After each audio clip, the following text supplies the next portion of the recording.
Well, hello, and welcome to today's American Nuclear Society event, 40 Under 40, Perspectives from Nuclear's Rising Stars. I'm Craig Piercy. I'm the CEO of ANS, and I'll be your host for today.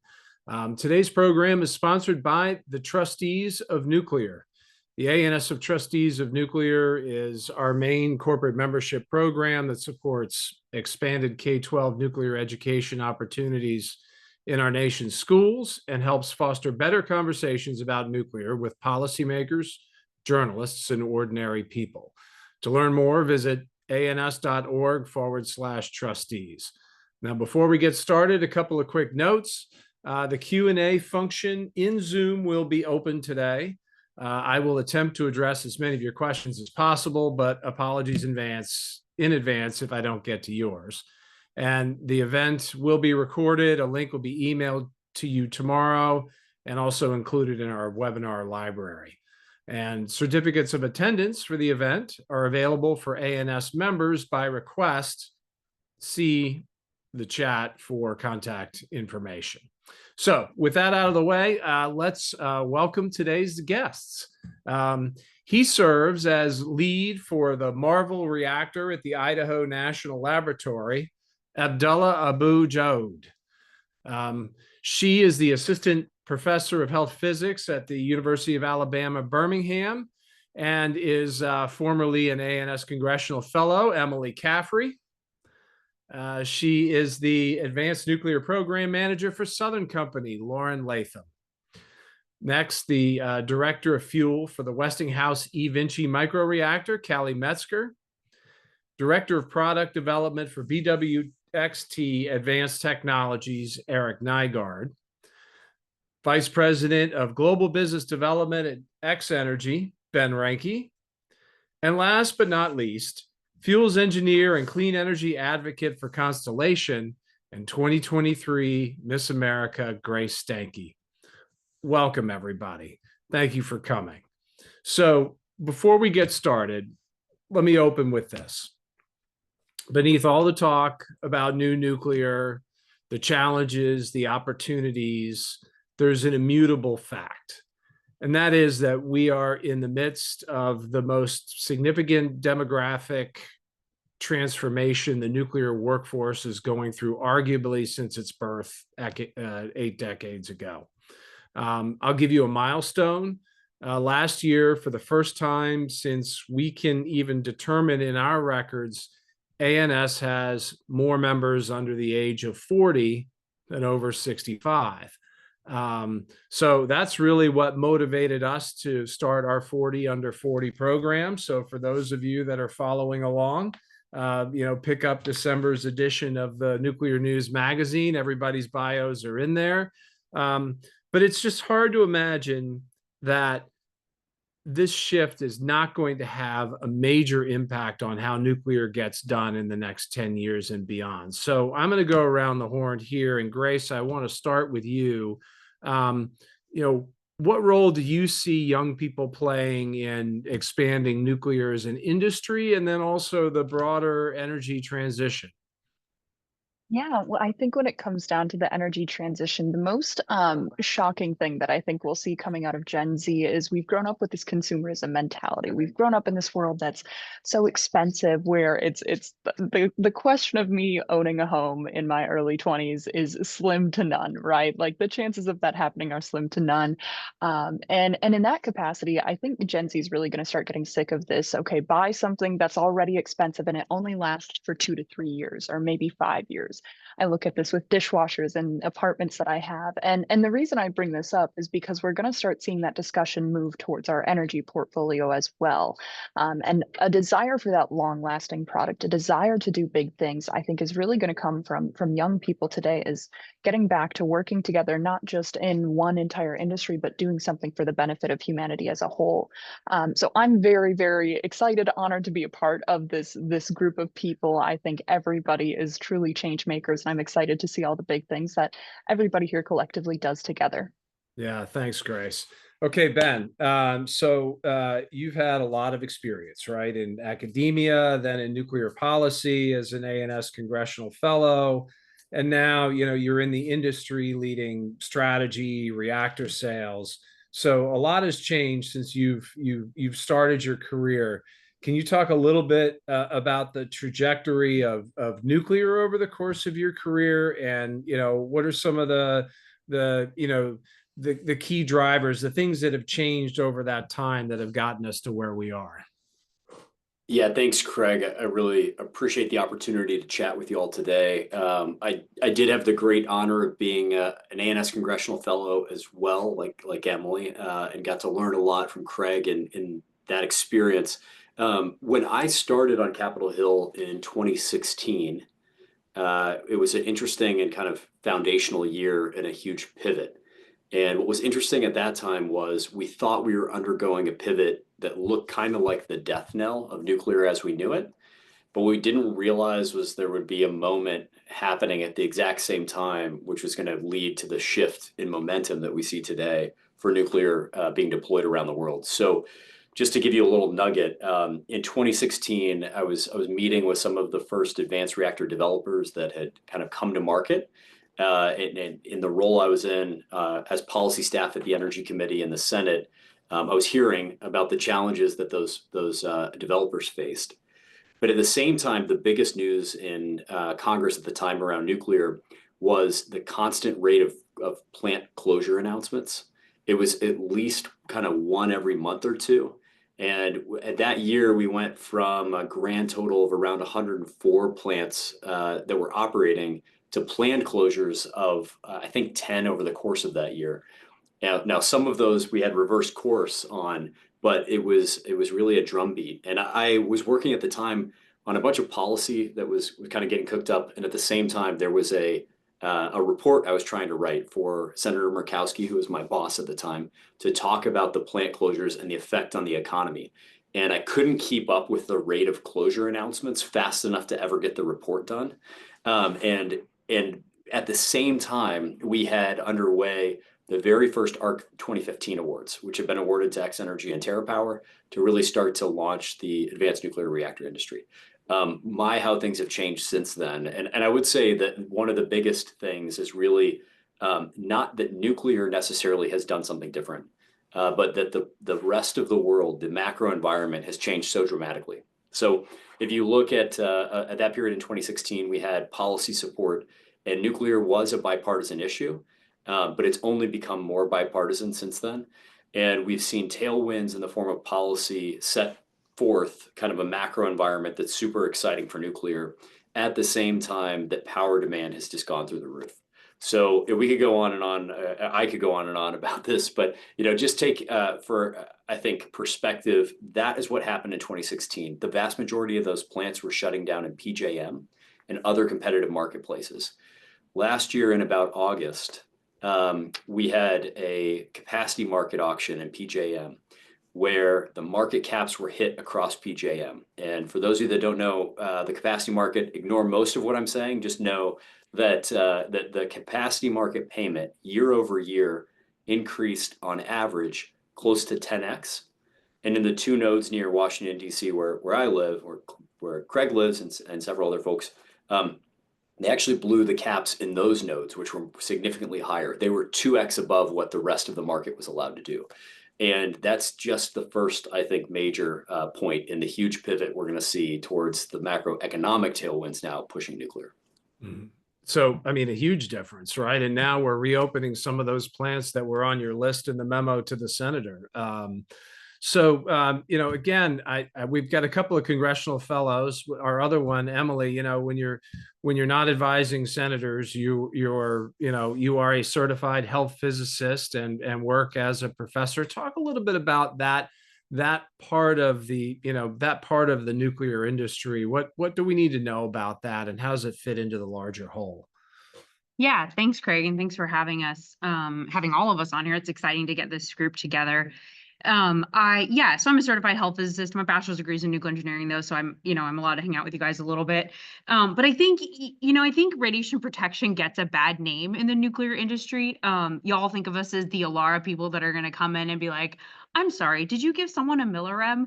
And I just want to point out that I think the next generation of health physicists and the students that I teach and the generation that I am training at UAB is really coming in with a reasonable, articulate approach that doesn't involve freaking out over small doses. So I think there's a lot of action happening behind the scenes on how we want to look at low dose. I'm not going to use the dreaded LNT word here, but I really do think there are things we can do to address people's concerns and to hear people's real radiation concerns and to do radiation protection properly that don't stifle the nuclear industry. So I just, the thing I want nuclear engineers to know is that a certified health physicist is your friend. And certainly anyone coming out of UAB is going to be there to help you with your radiation protection program and ensure you're keeping people safe, but also operating efficiently and reasonably. So here to help. Thank you, Emily. Thank you. Well, sort of continuing on that theme, Abdallah, right? Obviously, we've got some communication to do about radiation and what the risks are. Like, we're continuing to build social license, and you're actually working on a nuclear reactor that will very likely be actually operating a new reactor in the very near future. And I think in addition to that, coming into this industry, you've also you've had to learn a new culture along the way. Just want to get your perspective on how you've come into this industry, where things are now, and how the work that you do fits into that larger objective. Thank you, Craig, and apologies for this background noise where I'm at. So yeah, as you said, it's really exciting to be working on the Marble Reactor project. It's going to be one of the first reactor, if not the first reactor that we're going to build in 4 decades under the DOE program. We're already started construction for the reactor. So talk about transitioning from paper reactor to real reactor design. We've built our vessels already. We're manufacturing the fuel. We're actually on the hook to finish our reactor control system this year. So it's a really exciting time to be in nuclear and demonstrate this capability. And one thing I'll point out is, talking about our generation, I'm a millennial. We like to have things transparent, open. We grew up with the internet and all. Marvel is in trying as best it can to embed this kind of perception as well. For instance, I'm on the hook to write a lessons learned document. So you see a lot of these private developers, they're doing great work, but obviously they have IP and they can have to share. They can't share all this information widely to the external stakeholders. Marvel is trying to carve its own path in a unique way. To share as much as we can within export control regulations, all that sort of perspective as well, to the external community to help benefit everybody. And I think it's maybe a new way to think about nuclear reactors in general, is try to being as open as possible within legal requirements and of course, and so on and so forth. Yeah. Then talking on the international perspective and my perspective as somebody not born in the United States, coming to the United States, I have to commend the United States for being such a welcoming country to people like me. I used to work in the United Kingdom. I studied there.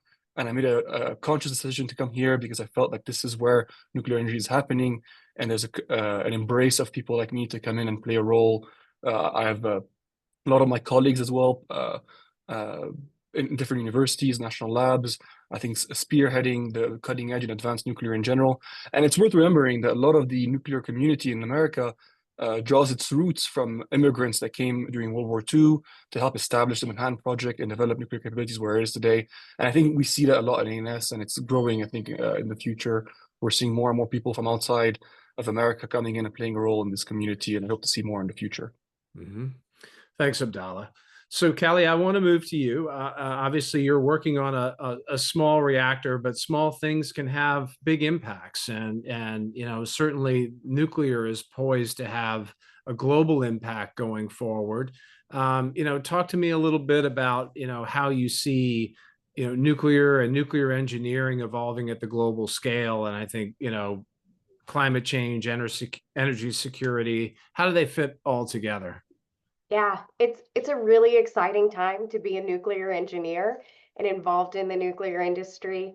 From decarbonization and low emission energy needs, just globally, we're seeing an increase in the need for power consumption, and nuclear provides that grid scale power that's so necessary to accomplish that.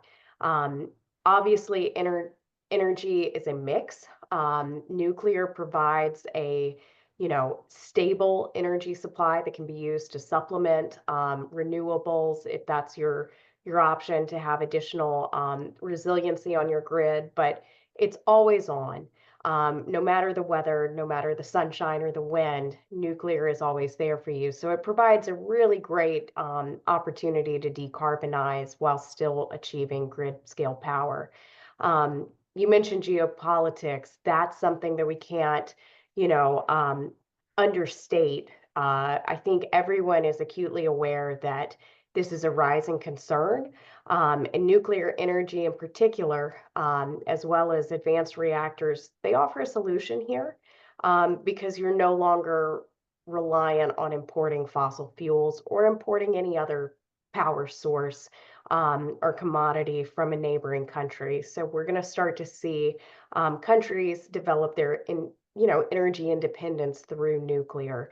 And I think that nuclear is going to be a first choice going forward. I'm really excited to see the future evolving in advanced nuclear. I think we're going to start to see some really innovative reactor designs come online in the next couple of years. So not just grid scale large nuclear reactors, but also SMRs and micro reactors that allow us to tap into remote communities and smaller decentralized energy populations. So I think we're going to start to see some of that. And that's really a great opportunity for all of us to be in nuclear energy. We're going to see not just the support of grid stability, but also rapid deployment through some of these advanced reactors. These advanced reactors are going to offer us, improved safety, potentially rapid, construction. Several of the microreactor designs can be built in a reactor. So you come online a lot faster than a traditional large-scale power plant. So it's a great time to be in nuclear energy. And I think we're going to keep seeing an increase in global builds. Thanks, Callie. So Eric, I want to come to you. It's sort of, I reflect on what Callie was just saying about, all the advantages of new nuclear. You've been involved in some of these projects. It really does come down to the practical perspective of how do we build this? How do we build the first one? And then how do you, build one every week after that? I guess from having had that project experience, talk to me a little bit about how you think the generational shift may impact the way that you work and the industry does business. Yeah, thanks, Greg. Yeah, I think it's going to be interesting to see how we're able to leverage the creativity and resourcefulness from young engineers coming into the workforce. Because one of the things that I think the nuke industry really hung its hat on for years and years was its safety record. And we had a lot of things that we set in our ways that were downstream of that mindset. We can't lose that. But there's so many things that young engineers and young professionals come in and poke at, now getting to be people like me and some other people that hired me, for example, and say, well, why do we do it that way? What if we did it this way? And it's been really interesting and healthy because about half the time, there's a really, really good reason why we do it the old way. But the other half of the time, we all kind of lean back in our chair and scratch our heads at the question that, the young and experienced person asked and said, well, that's not quite right. But if we do it this way instead, and you kind of blend that experience with that creativity and resourcefulness, what you get out of it is usually better than what we were doing before. So it's been really fun to watch that. Yeah, well, thanks, Eric. And Lauren, you're batting cleanup with me, but it's a continuation of the same question, right? Because you really sort of lateraled into nuclear from the fossil side, and we're seeing a lot of that. We need a lot more of that, I think, in the workforce in order to build out at the scale that we expect. So tell me a little bit about your experience and how are you welcomed by the nuclear community, and maybe some things that make us a little different from oil and gas and the other communities you've worked in the past. Talk about your journey. Yeah, absolutely. I mean, my journey is a lot different than a lot of the people that are on the panel or even included in this list, right? Nuclear engineering was not even on my radar when I was growing up, going through school. We, of course, have nuclear power generation in the state of Alabama, but it's not necessarily a core part of our engineering at our major universities and state. And so nuclear That came at me from a different angle. Yeah, I started in oil and gas, and you asked me what's different, but I'll maybe say something that's similar, which is, providing just the foundational energy for modern society, of which we're all used to, require now, basically, right? Going forward. And so I think it's been interesting. I was coming out of another major first of a kind technology deployment project where I was meant to be gathering those lessons learned. And my intersection with advanced nuclear was, well, let's learn from other industries. Let's make sure we're porting those lessons learned over here.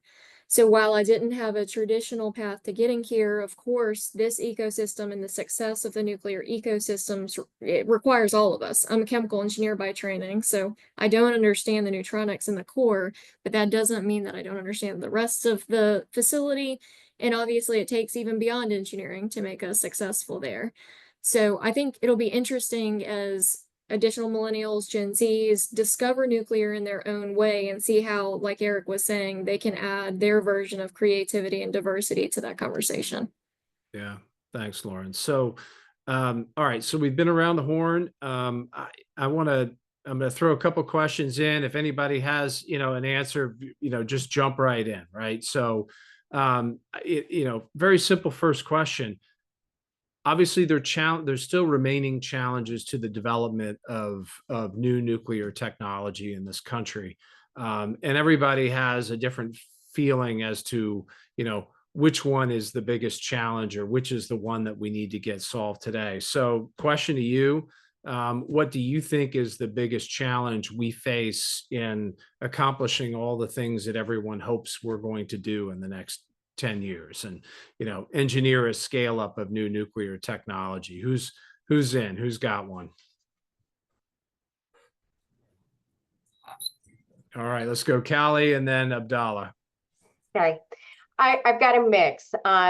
So I think historically we've been challenged by regulatory hurdles for new advanced nuclear, but I think we're starting to see a shift there.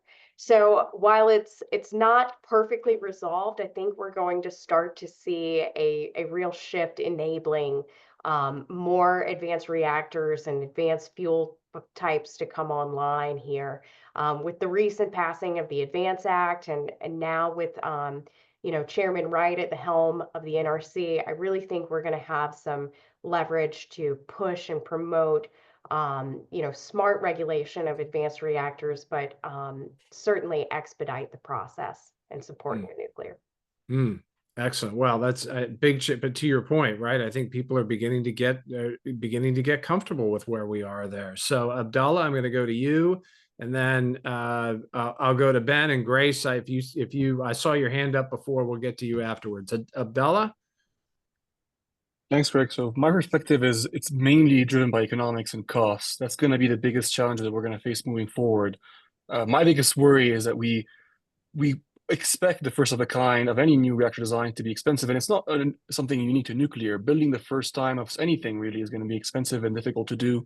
You're going to learn a lot from doing the first one.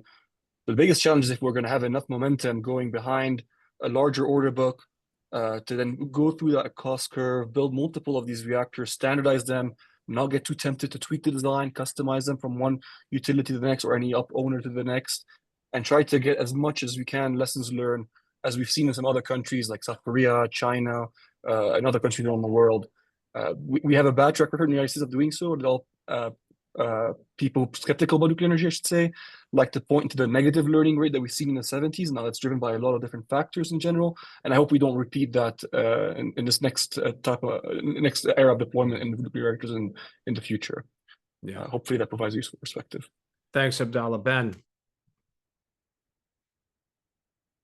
you are on mute. There we go. I'll take the other side of that double-edged sword that Abdallah pointed out, which is capital. Is I think the only thing that really matters in our sector that we're starting to attract, but we have historically not attracted. So, we pointed out a couple of challenges that are barriers or perceptions of barriers to getting capital to flow into companies and projects.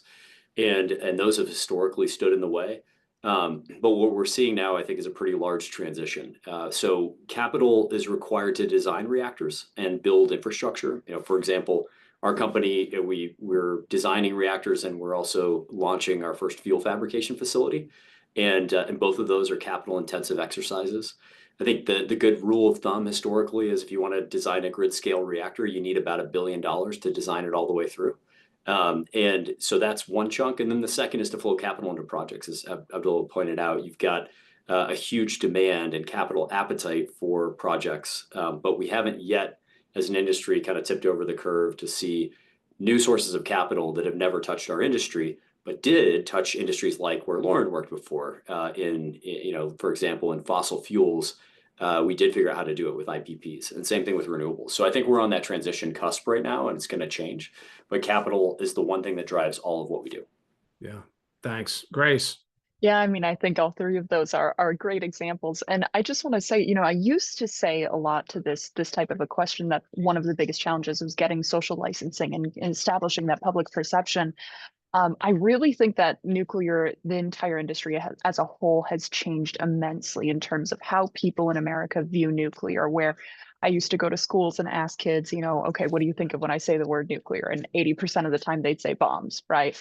Versus now, I mean, it's 80 to 90% of them are talking about energy and electricity. And it's incredible to see that change. So I just want to say that these challenges are not impossible to overcome when we're talking about things like that or any of these other ones that are mentioned. I wanted to, so what Abdullah had talked about was what I wanted to initially talk about as well. I think America has this habit of getting distracted because we love to create new designs and we love to get the next first of a kind. We like to be the first. And I think our struggle is going to be focusing on some standardization of successfully deploying a fleet-wide expansion of nuclear. So that just really carries off of the past three answers already. So I won't go into that too much further.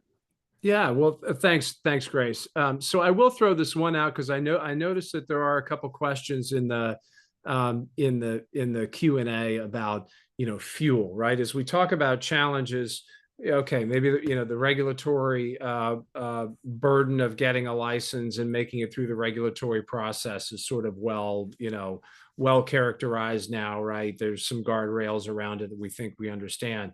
Fuel is obviously the next thing. Does anybody want to chime in on that? I mean, Callie, I know you're watching it. Eric, yeah.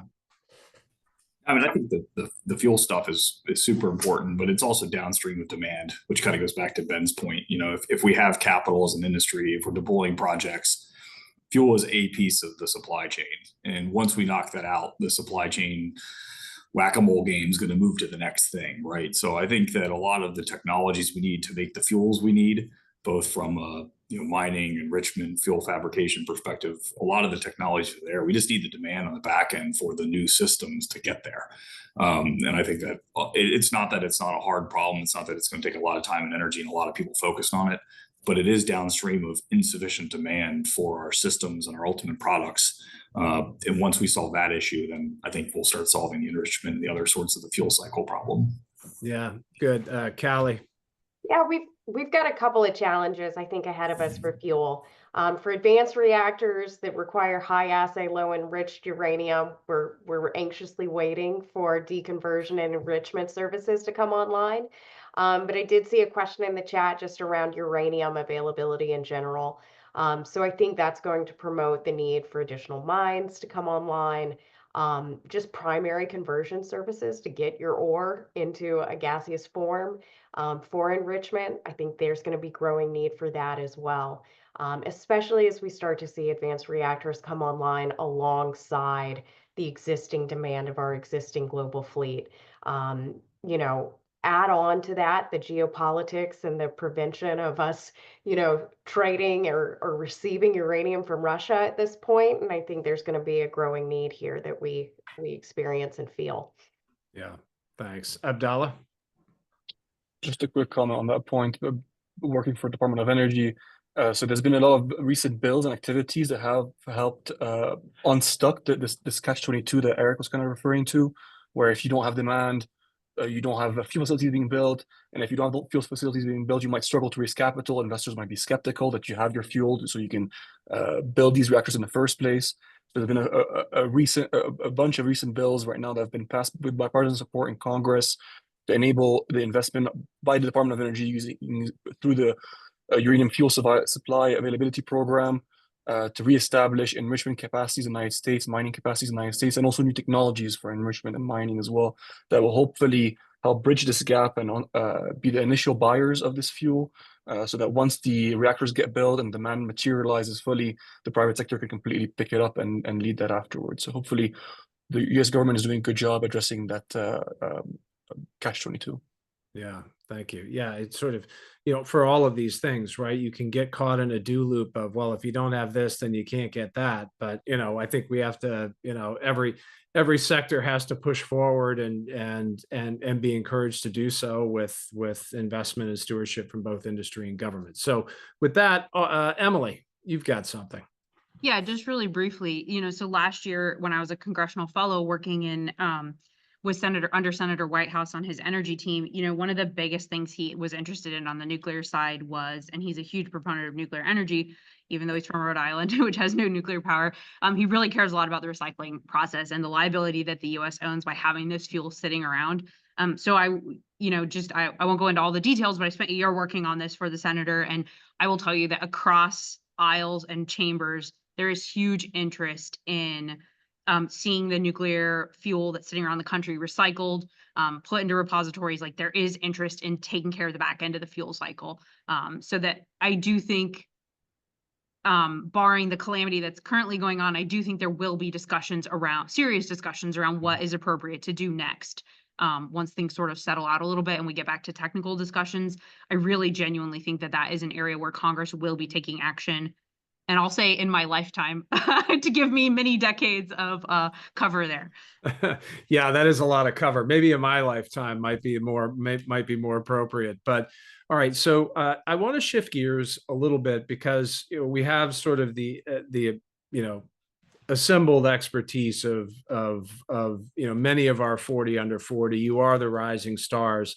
And so I think there's a voice that you have that other people want to hear and your perspective. So I'm going to give you two scenarios of people that we're talking to, and what advice would you give them? So the first one I'll give you is the 62-year-old man who has essentially worked his entire career in the US nuclear industry.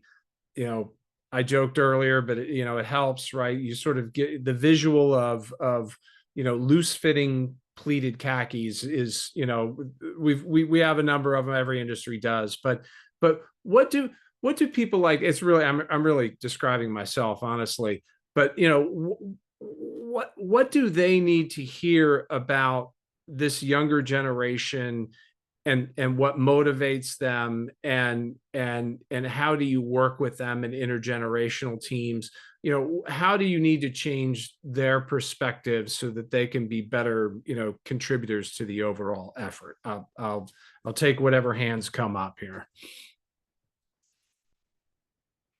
All right, Emily, Lauren, and Ben, and then we'll follow from there. Yeah, thanks for that question, Craig. So health physics has not quite swapped over the way nuclear engineering has. So I talk to a lot of old pleated khaki people frequently, and I would say there's a lot of concern about the next generation. And I will tell you, from the students I have, you don't need to freak out. They're incredibly intelligent. They're innovative in ways that I just would never have thought of or dreamed of when I was going to school. I am continually impressed at the quality of students that are coming into at least my health physics program, and that I interact with on that side of the world. So from my perspective, I'm confident that the future looks bright for us in our industry with the future workforce people that I am interacting with. So I just a little grain of hope there for you all, that they're really impressive. Yeah, a little assurance. Okay, Lauren, pleated khakis. No, I agree with what Emily was saying, and something that Grace said earlier, I agree with as well. Like, we're ready for the responsibility, right? Like, the next generation is ready for that responsibility, even if it means really hard work. And I think that, we've said it's implicit and a lot of the things you see written about the difference in generation says this, but we're passion driven, right? That's why we are doing these jobs. It's a very different reason that we get up and come to work every day. Hierarchy doesn't mean as much to us. And the way we execute those jobs might look very different. Obviously, the pandemic changed the way we interact with each other. And we see that as a very successful way to work together in the future. And so I think right now we're sitting in a little bit of tension about what that path looks like, especially over the next few years in this transition in terms of how we work together and what path we're putting ourselves on. Yeah. Thanks, Lauren. Okay, Ben. So I actually don't think that there's an old young divide. I think there's an old nuclear, new nuclear divide. And bear with me while I describe that. So first of all, pleated khakis, I think, are back in. That might have been last year. I'm not really sure because I can't keep up that well. But periodically, my wife tries to dress me differently. That one I haven't been forced to wear yet. But I would say that, you know, there is a little bit of a breaking of the mold thing happening. A couple people hit on this earlier, and I think it's really important. So I'm going to pick on Lauren, not just because she just talked, but because I think she's representative of what this industry is going through in a really positive way. You know, we at the company I work at X Energy, we're hiring a lot of people right now, and they do come from all different age categories, experiences, et cetera. But we're also trying to do what I think Lauren represents, which is to take people in from the outside who have worked in adjacent industries, who have done something well, and teach our industry, which has done a lot of things well, but some of the most important ones very poorly, how to maybe think differently. And so that can be, you know, project management, project delivery. It could be project finance. You know, the concept of how we've built reactors in the past is not the only way we'll build them in the future. You know, I'll just, again, pick on our company because we're selling our first reactors to one of the world's premier chemical companies and helping them decarbonize those assets and have reliable, extremely reliable power and heat at that site kind of for the next 60 years. That's a very disruptive way of doing business. And I think a lot of our peers are doing disruptive things as well. But when you look at that, it enables potentially the way that other industries have financed projects. And that starts to unlock the types of capital that never paid attention to nuclear before. And if we don't do that, we're never going to scale. There are only so many regulated utilities. You know, we kind of can't get out of our own way when we try to sell government to government. That's a perfectly fine thing to do, but it doesn't unlock true entrepreneurial, innovative spirit. And so the last thing is that the technologies themselves lend towards that type of disruptive business itself, right? So if we're doing business differently, it's not just because we're thinking in new ways and bringing ideas in, but it's because we've got technologies that can't melt down or have a truly catastrophic accident. And so if you can really lean into some of the benefits of Gen 4 technologies, it allows you to think about doing business differently. So the old nuclear, new nuclear thing is actually a great clash that happens on a daily basis in our company, and I'm sure elsewhere too, where we do get to, you know, raise the questions that Eric raised earlier. You know, why do we do things a certain way? Well, should we be thinking about doing those in a different way? Because our technology is fundamentally different. Yeah, thanks, Ben. So Grace, I think you had your hand up. Lauren, I'm not sure whether your Yeah. hand was from before, but if it's not, then I'll come to you next. Grace. I'll just keep this one brief. I think the one thing that I'm learning, you know, I'm a person who works in, I guess, in a way, old nuclear, right? Keeping the existing fleet going. But I'm also really in this fun, exciting opportunity to talk about, you know, the social licensing and public perception and the discussions around new nuclear in that capacity. The one thing that I, as a young person, appreciate the most is when I'm speaking with someone who's been in the industry for however many years, you know, because most people have more experience than I do. The biggest thing that I appreciate is the knowledge beyond just the procedures, right? I can read a procedure, I can look at previous examples of work, but what I can't get is your lived experience. So tell me those stories, tell me that knowledge that you have. Let's sit down, and whether it's coffee or if we have to go and like I hold the flashlight while you change the oil, whatever it might be. I think that's the stuff that really is showing that learning and that curious crave for knowledge that a lot of people have. And I'm just I'm gonna jump in and sort of wrap on this particular question because, you know, look, I think when we conjure the mental image of pleated khakis. We're being a little funny, but the reality is, and it goes back to what you were saying, Grace, you have a generation of people that have done a lot of things, right? And that industry is changing, but their knowledge and experience is going to be absolutely indispensable for us to be able to make the change and deliver on our promises. And so in a way, we need them to hang around a little longer and impart that information, to that younger generation, that's going to make us successful. Now I want to turn it the other way. And if you were, speaking to a, either it's a high school senior, or maybe it's a freshman still trying to decide their major, how would you advise them on the choices that they could make to get into the nuclear career and why they should do it, right? They probably have choices. This isn't their only, industry that they might be interested in. Obviously, money can oftentimes be a factor. So I'm going to go Callie and then Eric on this one, and I'll take others as they come up. I really feel like students should jump at the opportunities for internships and co-ops. You've got 4 summers at least in between, your high school throughout college, and those are just wonderful try-ons for different industry opportunities. You could go from industry to university to DOE National Lab, all, and try out everything. But without doing something like that, you really don't know what the right fit is. I know a couple of other people on this call today mentioned that they sort of stumbled their way into nuclear energy. I'm the same way. I bebopped around until I found the right fit. But if I had just had an internship from the outset, I really think I would have found my footing faster. They're so valuable. Yeah. Eric and then Grace. Yeah, kind of building off what Callie was saying, there's a lot of ways to succeed and get into this industry, and actually taking a bebopping way through, like Callie described her own, is probably the best way to do it. I saw one of the questions of, I've studied software engineering in undergraduate, should I go get a graduate nuclear degree? The answer is yes, because our engineers struggle to refactor code because they only know how neutrons work. They don't know how code works. So you're going to have diverse skills that are going to make it easier to succeed.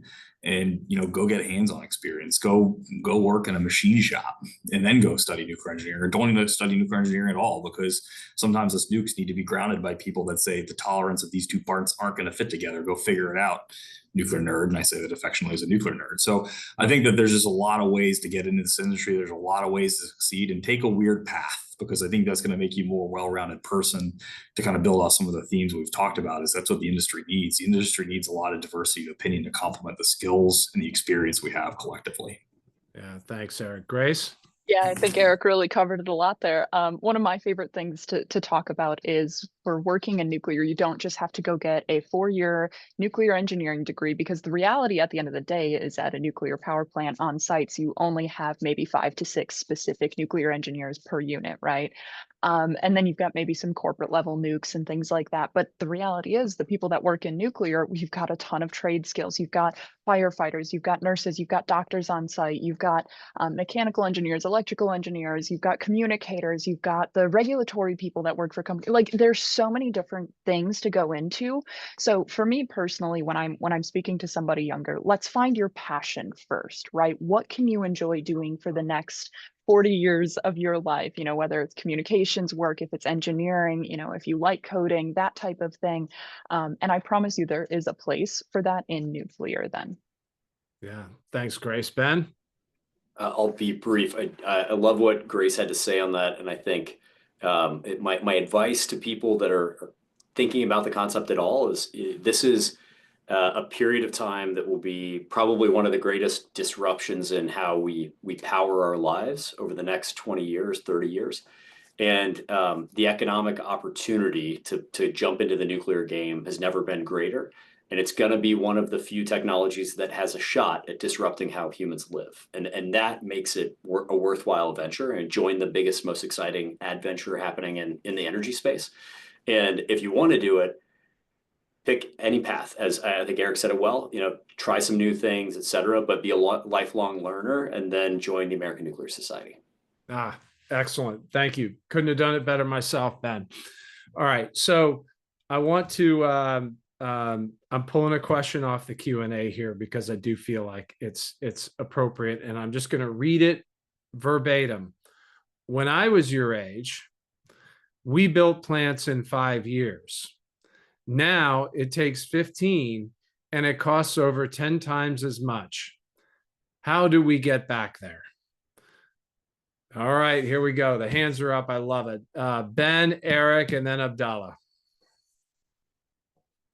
I realized I didn't lower my hand, but since it was up, I'll be quick on this one too.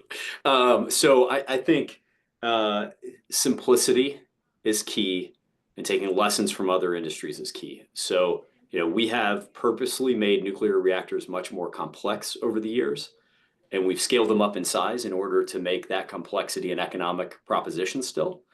And what we're looking at now are disruptive technologies that let you pare back a lot of redundant systems because the reactor technologies are simpler. Then go and apply things we've learned in other fields. When you go build a petrochemical facility or an LNG export terminal, you have a 4D design of the reactor with full advanced construction work packages, and you go into the field and you deliver on a schedule that is actually fully thought out on a design that was complete. None of those things exist in the nuclear industry. So let's do those things. Excellent. Eric. Yeah, I'll build off what Ben said because everything you said is exactly right. The other thing I would say is that the times are really different. We rolled into building nuclear power plants after being really good at building coal-fired power plants. And we were just built upon, an institution of society that was really good at building big mega projects, and we've lost that. We're not the only ones in America, the nuclear industry, that's not great at mega projects. It's just a kind of a struggle. So I think part of it is we kind of have to own our problems as an industry. We have to get better at things like Ben was talking about project management. We got to get better at things like managing our supply chain, and we got to get better at raising capital and doing all these things. A lot of this comes down to us as an industry, just got to be able to show that we can execute. But we also have to acknowledge that times are different, and we need to tap into what America is good at to be successful. And America is amazing at factory manufacturing. Leverage things like that. Leverage things like the oil and gas industry, which is really good at delivering complex systems, and all these other sorts of industries that are really competent. So then we need to take a step back and see what is America good at, and kind of build our projects and products around that, so we can maximize our chance for success. Because the day of stick building 1,000 megawatt facilities is tough to do, right? And we just got to think about what we're good at today and lean into that strength as a nation. Yeah, thanks, Eric. Abdallah. Thanks, Greg. So three kind of comments to make on this point, building off what Ben and Eric have been already mentioning.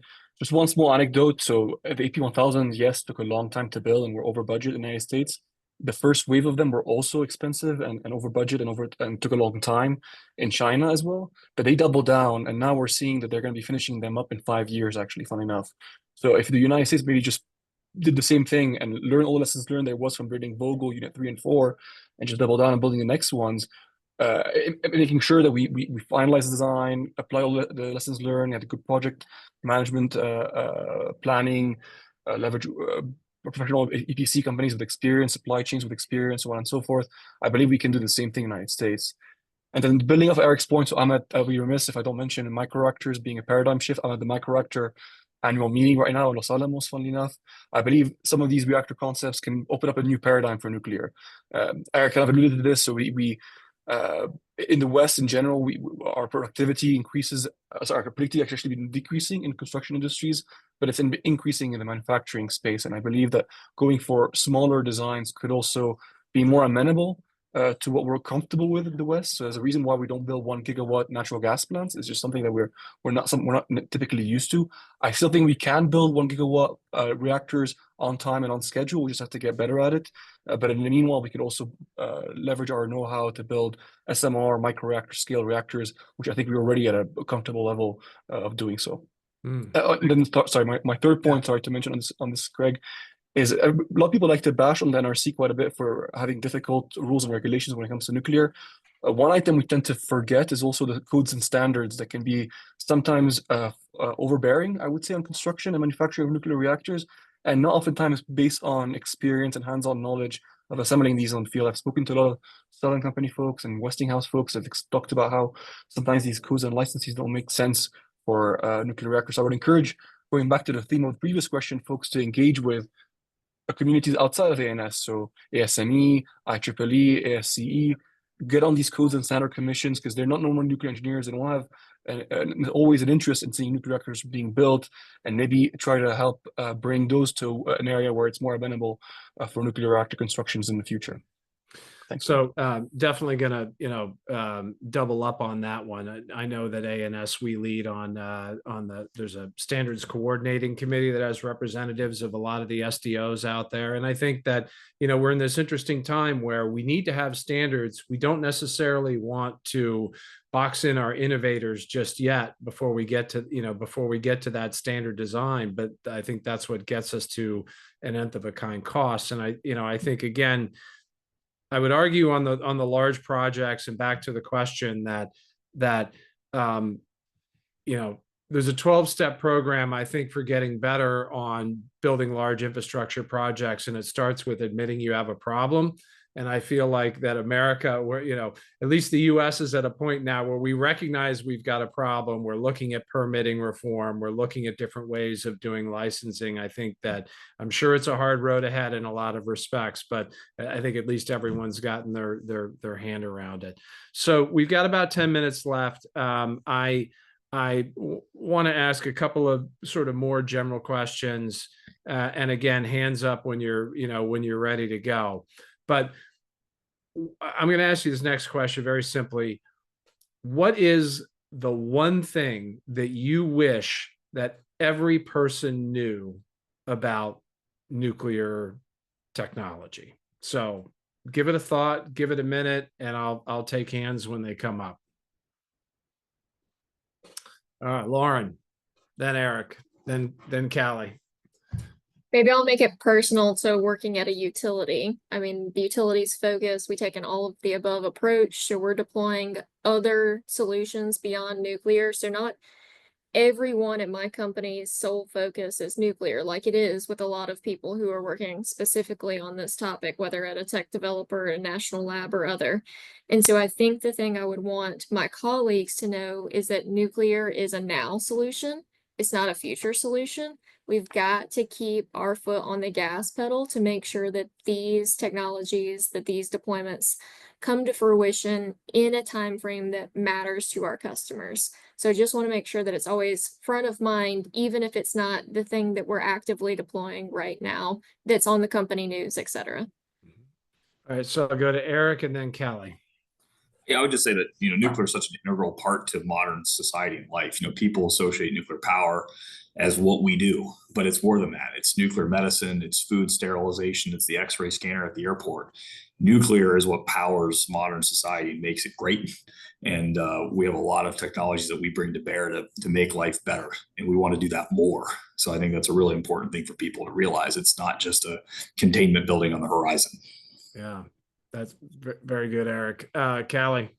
Yeah, I think people need to know how energy dense our fuel is for nuclear reactors. I mean, if you take the last 60 years, you guys have probably seen the schematic of the waste stacked on a football field to like a 10, yard depth or so. That's all America's operating nuclear energy over the last 60 years. And I think that's pretty impressive. And then just an aside, when I met my father-in-law, he's extremely educated, by the way. He's got multiple advanced degrees. And he said, what's the kind of fuel? Is it like a liquid? And I thought, oh my goodness, like if that is just general understanding of nuclear energy and truly what you're seeing in the Simpsons is what's propagated and shared, and you think it's this green sludge, I think there's something to be said just for whether it's in your conversations over beers with friends, educating the folks that aren't in the nuclear industry. It's a little bitty uranium, pellet, and it's incredibly energy dense. Yeah. And it's the one thing that always worked for me was, and it's a ceramic. It's like a coffee cup. If it breaks, you just go and you sweep up the pieces. Exactly. I know there's more to it than that, but Abdullah. I was going to actually build on that comment from Catherine. So my wish was if everybody knew how safe dry cask storage were. And I'm really pleased to see some of the social media pushes on, hugging one and that sort of thing. I think it's something I feel like few people fail to appreciate is that we love to talk about nuclear waste being our Achilles heel and such a big concern for. We're starting to see the tide turning, but I still think it's a bit of a issue we're facing. But people don't necessarily appreciate it. It's such a already in such a safe configuration that there's been almost no incidents on commercial dry gas storage fuel. I wish everybody knew that and appreciate the fact that it's not necessarily an urgent problem, I should say, but it's an important one to address in the long run. I don't want to dismiss the fact of how important geological repositories and other approaches, particularly like recycling, are to closing our fuel cycle. But I wish people appreciate the fact that it's not. We already have a solution really, and it's a very safe one already. Yeah, definitely. I mean, part of the challenge here is that it's so safe. Nobody's really motivated to do anything, different, right? So again, all right. So we're going to go Ben and then or Emily and then Ben. Yeah, thanks for this question. I had to think about it. And then Eric, I want to build off what Eric said, which is just that, radiation is scary to a lot of people. And, whether sometimes when you encounter it, you're encountering it in the medical field. And that's probably scary because you're not getting a CT scan or having a nuclear medicine procedure because everything's fine, right? So, or you're scared because you don't know nuclear power and that just seems scary, or you've seen Chernobyl, right? Or something like that, or you've read the news and heard about a drone flying into Ukraine's, shell, right? And so your interaction with radiation is frequently negative, or at least it starts out negative. And it's just a scary word. And so I think the thing I want to, as the health physicist of this group, what I want to say is radiation doesn't have to be scary. We can detect it, we can measure it. You can't see it, but we know a lot about it. We know a lot about how it interacts with humans and the environment, and we can do a lot of things that are really cool with radiation. So it's not something you need to be scared of.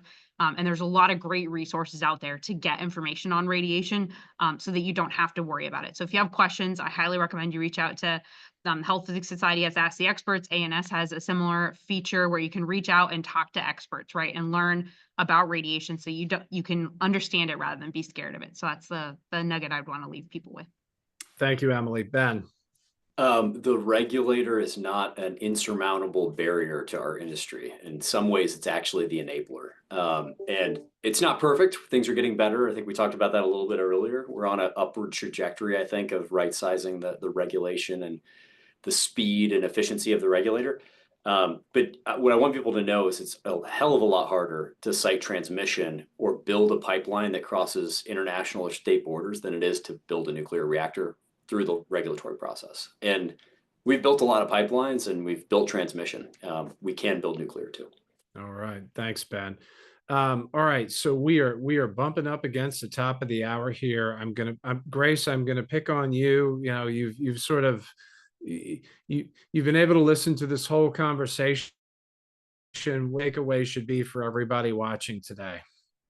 Oh, the takeaway should be that there is a lot of optimism and hope moving forward into nuclear, not just with the people entering the workforce, but the ideas, the innovation, the collaboration between people. Because the one thing that I at least think a lot about in nuclear, and one of the reasons why I love nuclear so much, is it's a team of people working together, coming to unanimous agreements to get big things done. And I think that we're seeing that here on this call. I think we're seeing that across the industry as well, that it's a collaboration of everybody involved, and it's important that we keep that going. Well, with that, I'm going to thank all of our panelists here. It was a great conversation. Really appreciated it. Congratulations on your 40 under 40 status. And but that's all the time we have for today. I encourage everybody watching to check out the library of online content that we have. Previous webinars are on the ANS website. Follow us on social media, and I hope nuclear makes your week a little bit brighter. Thank you, everyone. Thanks, everybody.